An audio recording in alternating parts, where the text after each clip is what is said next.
The afternoon sun bathed the small downtown district in golden light, illuminating the bustling streets of Franklinville. Inside a popular high-end boutique, a subtle tension hung in the air. Customers milled about, browsing through racks of overpriced clothes and accessories, chatting with friends or scrolling through their phones. In the midst of the activity, an older man named James quietly stepped inside the store, the door jingling softly behind him. James, a retired military veteran, was dressed in a simple but clean outfit, a well-worn flannel shirt, khaki trousers, and a pair of polished shoes that showed their age through their shine. His salt and pepper hair and weathered face bore the marks of a life lived with dignity, hardship, and honor. A Purple Heart medal dangled from a small chain around his neck, mostly tucked under his shirt. He walked through the store, his gait steady but slightly slowed by time and an old war injury.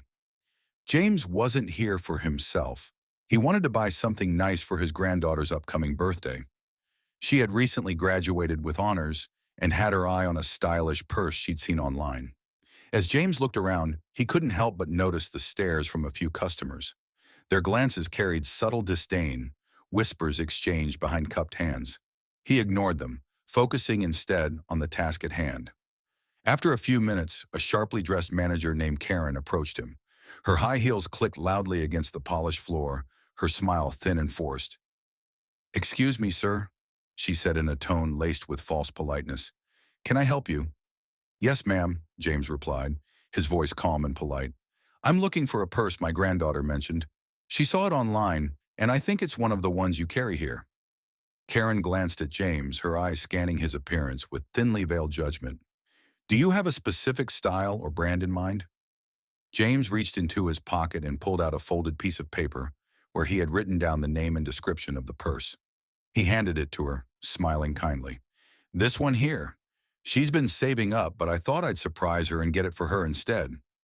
Karen took the paper, glancing at it before smirking slightly. "That's one of our most exclusive items. It's quite expensive," she said pointedly, her gaze flicking to his shoes and back to his face. James felt the weight of her implication, but remained composed. "I understand. I've saved enough to cover it," he said, reaching for his wallet to show her his neatly folded bills. Karen held up her hand, cutting him off. "I'm sorry, but I'll have to ask you to leave," she said, her voice firm now. James froze, a flicker of confusion crossing his face. "Excuse me. I don't think this is the right store for you," Karen continued. "We cater to a certain clientele, and I'm afraid you're making some of our customers uncomfortable." A hush fell over the nearby shoppers as they watched the scene unfold. James stood there, his dignity bruised, but his resolve unshaken. "Ma'am, I served this country for over 30 years. I didn't come here to make anyone uncomfortable. I came to buy a gift for my granddaughter." Karen crossed her arms, her expression hardening. "And I'm telling you that we reserve the right to refuse service. Please leave, or I'll have to call security." Unbeknownst to Karen, a distinguished man with a familiar voice had been watching from across the store. Morgan Freeman, the legendary actor and humanitarian, had come into the boutique to browse for a gift himself. Dressed casually but unmistakably dignified, he had been observing the interaction with growing disbelief. From his vantage point, Freeman could see the pain and humiliation flicker across James's face. It was a sight he couldn't ignore. Adjusting his scarf, Freeman stepped forward, his commanding presence drawing immediate attention. "Is there a problem here?" Freeman's voice cut through the tension like a hot knife through butter. Karen turned, startled by the interruption. Her expression shifted from annoyance to shock as she recognized the man standing before her. "Mr. Freeman," she stammered. Freeman's gaze remained steady.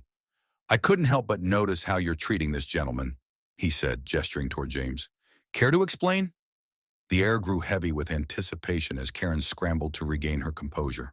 Karen stood frozen, her polished demeanor cracking under the weight of Morgan Freeman's penetrating gaze. She stammered, struggling to find the right words. "I was just...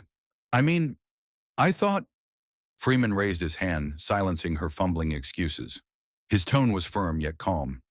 "What you thought was that this man, a veteran who served this country, didn't belong in this store because of how he looks. Isn't that correct?"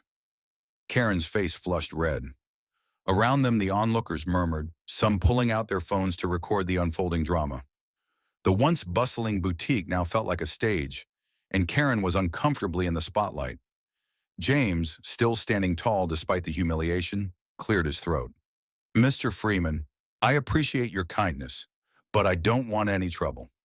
Freeman turned to James, his expression softening. Sir, trouble found you. I'm just here to remind everyone what dignity and respect look like. Karen tried to interject, desperation creeping into her voice. I didn't mean anything by it. It's just, we have a certain image to uphold here. Freeman's eyebrow arched. An image that excludes people based on their appearance? Let me tell you something about image. Real class isn't about expensive clothes or fancy stores. It's about how you treat people. Karen opened her mouth to reply, but Freeman held up a hand again. Save it. I think we've seen enough of your version of customer service today. At that moment, the store's owner, a woman named Grace, stepped out from her office, drawn by the commotion. Grace was a seasoned entrepreneur with a sharp sense for both business and justice. She immediately assessed the situation, the tension in the air, Karen's flushed face, and the unmistakable Morgan Freeman standing in her store. What's going on here? Grace asked, her voice cutting through the murmurs. Karen tried to step in, her voice wavering. Oh, just a misunderstanding, Grace. I was handling it. Freeman interrupted, addressing Grace directly. Your manager here decided that Mr. James wasn't the right type for this store. She refused him service based on nothing but prejudice.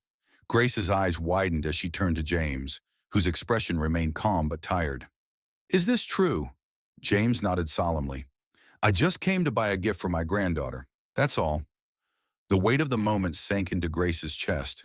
She looked at Karen, her face a mix of disappointment and anger. Karen, my office, now. Karen's face paled, and she quickly scurried away, disappearing into the back. Grace turned back to James, her tone filled with remorse. Sir, I deeply apologize for what you've experienced here today. This store is meant to be welcoming to everyone, and what happened is unacceptable. James nodded politely. Thank you, ma'am.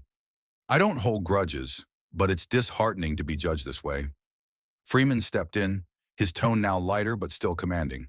Apologizing is a good start, but perhaps this moment calls for more than just words. Grace nodded, understanding the underlying message. You're absolutely right, Mr. Freeman. She turned back to James. Please, sir, allow me to cover the cost of the gift for your granddaughter as a token of our sincere regret. James hesitated, humbled by the offer. That's very kind of you, but I can pay for it myself. Freeman smiled. Let her do this, James. Not just for you, but as a reminder to everyone here that change starts with action. James finally relented, and Grace personally helped him find the perfect purse. As James thanked her and turned to leave, Freeman stopped him. James, he said, his voice carrying both warmth and gravity, thank you for your service. And remember, your worth isn't determined by anyone else's opinion. James nodded, his eyes glistening with gratitude. Thank you, Mr. Freeman. It means more than you know. As James exited the store, the customers who had been watching erupted into applause. Some approached him to shake his hand, offering words of gratitude and respect. Freeman, still standing near the register, turned to Grace. I hope this is a lesson you'll never forget. Grace nodded, her resolve clear. It is, and Karen won't be representing this store anymore. Freeman smiled, satisfied. Good, because sometimes the most important changes begin in the smallest moments. James walked out of the boutique and paused to collect his thoughts. The air was cooler now, the sun setting behind the buildings, casting long shadows across the bustling street. He clutched the small bag containing the dress for Lila, feeling the weight of the day's events settle over him. His pride had taken a hit, but a glimmer of hope remained in his heart thanks to Morgan Freeman's words of encouragement and Grace's genuine apology. Freeman lingered nearby, leaning casually against a lamppost. His quiet presence felt like a steady anchor in the storm James had been navigating. You all right, James? Freeman asked, his deep, soothing voice cutting through the evening's hum. James nodded, though his expression betrayed lingering uncertainty. I'm fine. I've been through worse. This This was just another reminder of how far we still have to go. Freeman smiled faintly. Perhaps, but you stood up for yourself. That's more than most people manage. Before James could respond, the boutique door swung open, and Grace emerged again, her cheeks flushed with urgency. "Mr. James, wait!" she called, jogging over to him. James turned, raising a brow. "Something wrong?" Grace shook her head, holding a small envelope in her hands. "No, but there's something I need to do. I know I can't undo what happened, but I want to make things right. Please take this. It's a voucher for anything you might need here in the future. Clothes for Lila, or even just for yourself." James stared at the envelope, hesitant. "You don't have to do this, Miss Grace." "I know," Grace replied, her voice firm but kind. "But I want to. You deserve to be treated with respect, and this is the least I can do to start making amends." Freeman's face lit up with approval as he watched the exchange. "That's the spirit," he murmured almost to himself. James accepted the envelope, his fingers trembling slightly. "Thank you," he said softly, his voice thick with emotion. "This means a lot, more than you know." As Grace nodded and stepped back inside, James turned to Freeman, shaking his head in disbelief. "I didn't expect any of this. Not her apology, not yours. Definitely not all this kindness." Freeman chuckled, patting James on the shoulder. "Sometimes people surprise you, James, and sometimes it just takes a little nudge to set change in motion." The two men began walking toward the bus stop together, the day's events still heavy but somehow less burdensome now. Meanwhile, inside the boutique, Grace gathered her team for an impromptu meeting. She was determined not to let the incident fade into a forgotten memory. "We need to talk," she began, her voice steady but tinged with emotion. "What happened today was unacceptable, and it's on me to make sure it never happens again." Her staff exchanged uneasy glances, sensing the gravity of her words. "Starting tomorrow, we're implementing new training sessions on respect, inclusion, and customer service. We'll also be partnering with local organizations to better serve veterans and underprivileged families." The staff nodded in agreement, their initial unease melting into resolve. Grace had always been a fair boss, but today had pushed her to a new level of accountability and leadership. On the bus ride home, James sat by the window, the city lights reflecting in his tired but thoughtful eyes. For the first time in years, he felt something stir within him, a cautious but undeniable sense of hope. In his pocket, the envelope Grace had given him felt almost foreign. It wasn't just about the voucher, it was about being seen, acknowledged, and treated with dignity. "Lila's going to love this dress," James thought, a small smile breaking through his weary expression. Online, unbeknownst to James, a bystander had filmed the entire interaction at the boutique, and the video was already making waves online. The clip showcased not only the initial conflict but also Grace's heartfelt apology and Morgan Freeman's quiet but powerful presence. Within hours, it was shared millions of times with captions like, "A veteran's quiet strength and a Hollywood legend's unexpected role in justice." The video sparked widespread discussions about prejudice, respect, and the importance of standing up for what's right. Back at home, Morgan Freeman finally returned to his quiet study, scrolling through the video himself. A satisfied smile played on his lips as he watched James's story begin to resonate far beyond the confines of that boutique. "This is how it started," he thought, leaning back in his chair. "One story at a time." James woke the next morning to an incessant buzzing from his phone, its vibrations rattling the wooden nightstand beside him. Groggy and still wrapped in the haze of sleep, he reached for it, expecting nothing more than a reminder for an overdue bill or an early morning weather alert. Instead, what greeted him was a screen overflowing with notifications, texts, calls, emails, and social media alerts, all vying for his attention. He frowned, sitting up as he scrolled through his inbox. Every message seemed to echo the same sentiment. "James, you're all over the internet. Your story is inspiring everyone. Man, the world needs more people like you." Perplexed, he opened one of the links attached to the messages. It was a video uploaded to a popular social media platform. He pressed play and watched in astonishment as his confrontation at the boutique unfolded on the screen. From Grace's dismissive attitude to his calm yet firm response To Morgan Freeman's unexpected appearance and measured words, it was all there, captured and shared for the world to see. The camera zoomed in on James's face as he explained the sacrifices veterans make and the struggles they endure once they return to civilian life. The way his voice cracked slightly when he mentioned his late wife and his determination to give his daughter a better life struck a chord with viewers. By the time the video shifted to Freeman's poignant speech about dignity and second chances, James found his chest tightening. He wasn't prepared for the flood of emotions that came from scrolling through the comments section. James is the definition of grace under pressure. Respect to this man. Morgan Freeman is an angel walking among us. His words gave me chills. Let's talk about Grace, though. She owned up to her mistake and turned things around. That takes guts. The video had gone viral, with millions of views and thousands of shares across platforms. People from every corner of the world were talking about it, using it as an example of resilience, redemption, and the power of standing up for what's right. At the boutique, the effects of the video were immediate. Customers flooded the store, some curious, others supportive, many inspired by Grace's decision to apologize and make amends. The once empty aisles were now bustling with activity.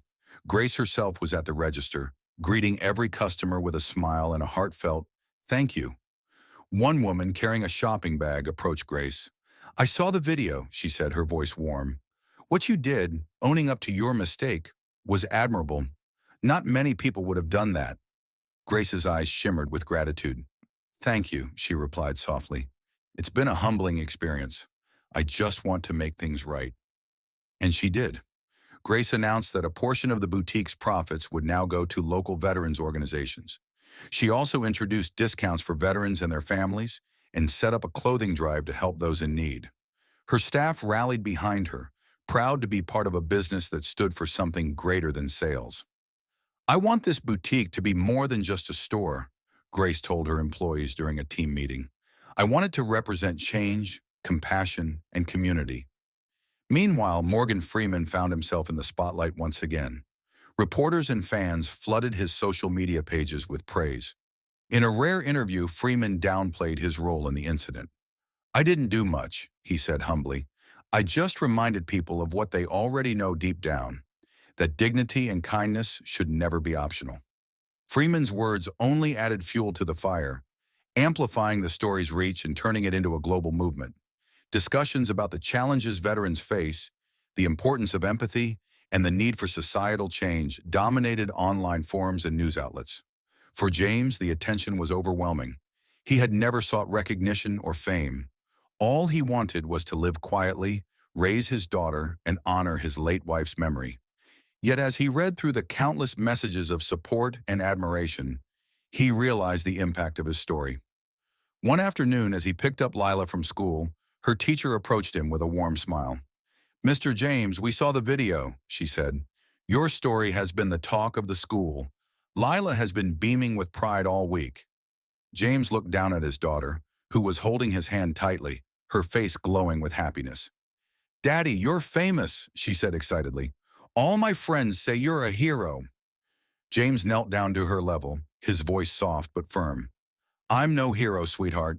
I just did what was right." To Lila, though, he was more than a hero.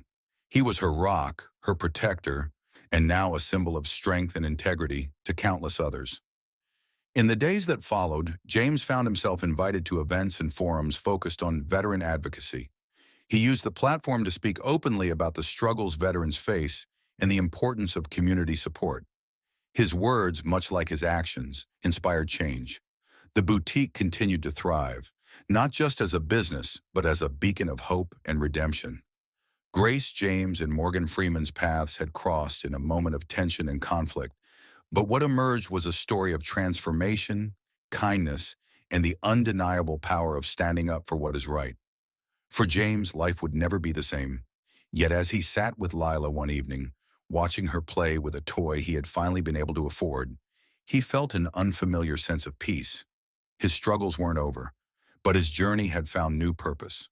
Together, he and Lila would face whatever came next, with grace, courage, and an unshakable belief in the goodness of people.